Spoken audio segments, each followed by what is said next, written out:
A true cleanse was needed after seeing two bad movies in theater. Spider-Man is a true superhero. Let's talk about it.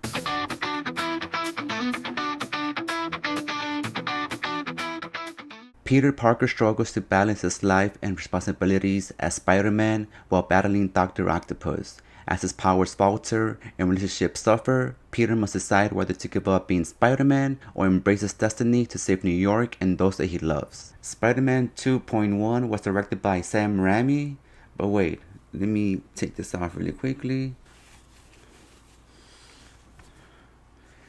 Ooh, it's kind of hot in there.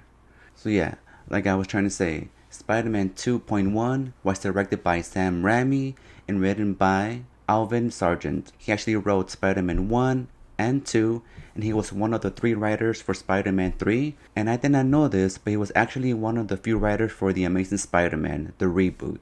Let me get this off my chest, but Spider-Man 2 and 2.1 are top-notch films. Spider-Man 2.1 is an extension of one of the best super flicks out there, Spider-Man 2, with about 8 minutes of extra footage. And this is actually the first time it has been released in theater. I went to a film event and I was blown away by the amount of people there. Everyone had a great time. And for me, it was completely marvelous. I saw Spider-Man 2 when it first came out in theater back in 2004, and it was a beautiful moment going back again and seeing Spider-Man 2.1 on the big screen after all the years, despite having it in DVD and my 4K Steelbook edition.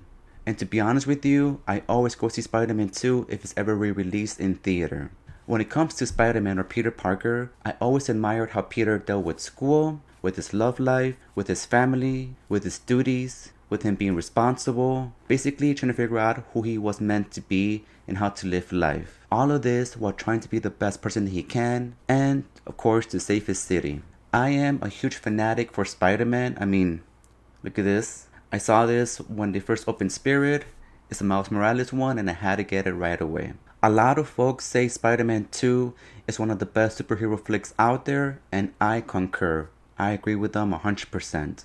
It's up there along next to X2, X-Men United, X-Men Days of Future Past, Logan, The Dark Knight. These are all classic before the MCU and the new DCU. I would say the DCEU, but we all know how that ended up. Which is your top superhero flick, or at least your top 3? Let me know in the comments below. Spider-Man is one of the main faces of Marvel, and I'm so glad Sam Raimi took over Spider-Man because we all know how we feel about Spider-Man 3, but Part 1 and Part 2 are just, again, top notch. And on top of them being amazing, it was pretty fantastic to see how seriously they were taken, along with X-Men. Yeah, we have Blade, but I feel that Spider-Man and X-Men were the 2 movies that made everything else after them shine. And honestly, they opened the door for future superhero flicks. And thanks to them, we have gotten so many good superhero flicks in the last 10 to 15 years.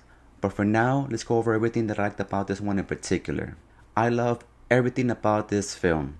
In 2.1, there are some filler moments, but aside from that, I loved everything about it.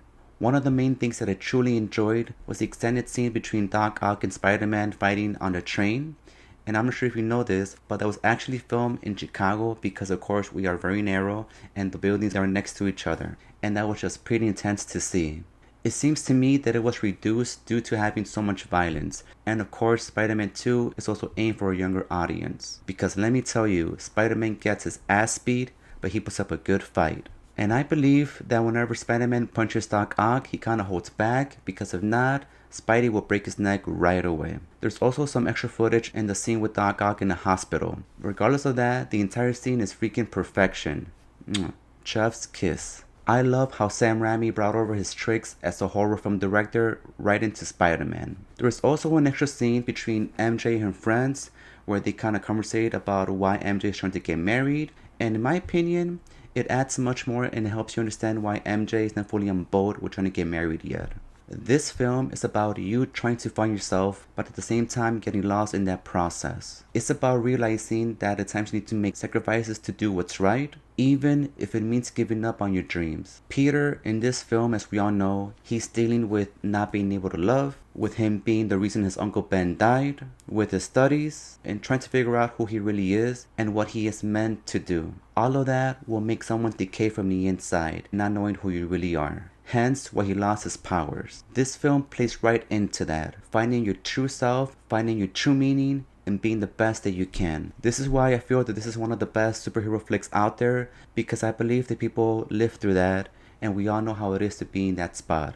I really enjoyed seeing his suit being ripped apart, because that shows you how intense those fight scenes are, and plus, he's fighting Doc Ock. Those are mechanical arms. And I also enjoyed how, between the ripped sections, there was actual blood. I love my action flicks, and I love all of my action scenes, but I truly admire how this film took time to build on Peter Parker's character. Not just him, but everyone around him as well. This is why I believe that Doc Ock is one of the best villains out there, because it took time with allowing us to get to know him as well. This is why I was so happy when we got to see him again with the whole crew, with Tobey Maguire, with Andrew Garfield, and Tom Holland in Spider-Man No Way Home. As much as I love Tom Holland's iteration of Spider-Man, the one from Tobey Maguire has a special place in my heart. And I'm pretty excited what the future holds for Spider-Man and the MCU, especially with this movie coming out next year. But for now, let's go over the cast breakdown really quickly. I have nothing but positive things to say for everyone in this film. Everyone is top notch. From Tobey Maguire, Alfred Molina as Doc Ock, to Kristen Dunst as MJ, to James Franco as Harry Osborn, to Rosemary Harris as May Parker or Peter Parker's aunt, and of course the one and only J.K. Simmons as J. Jonah Jameson. But now let me cover what I think I really like about this film. And honestly, as much as I love me my Spider-Man 2.1, there are some fluff moments, so I understand why they were taken away from the final version. But regardless, it's still a pretty good film. Other than that, I have nothing else bad to say about this. Well, this all leads me to my final rating for this film. And for Spider-Man 2.1, I would give it a 4.8 out of 5. This is the true cinematic experience in theater. I'm not sure how long it's going to be out there for the re-release for the Fathom event, but if you see it playing around you, I highly recommend seeing it in theater. This is worth buying in 4K disc if you're like me, I like my collectibles, or if you're all digital, then buy it in VOD. If I'm correct, if you go online and buy Spider-Man 2, there are some options that feature 2 and 2.1. Well, my cinematic family, thank you for your time as always. Please hit that subscribe button, maybe the like button if you enjoyed this video. Let me know your thoughts on Spider-Man 2.1 or just the whole franchise overall. I am Chewy, take care, I'll see you next time.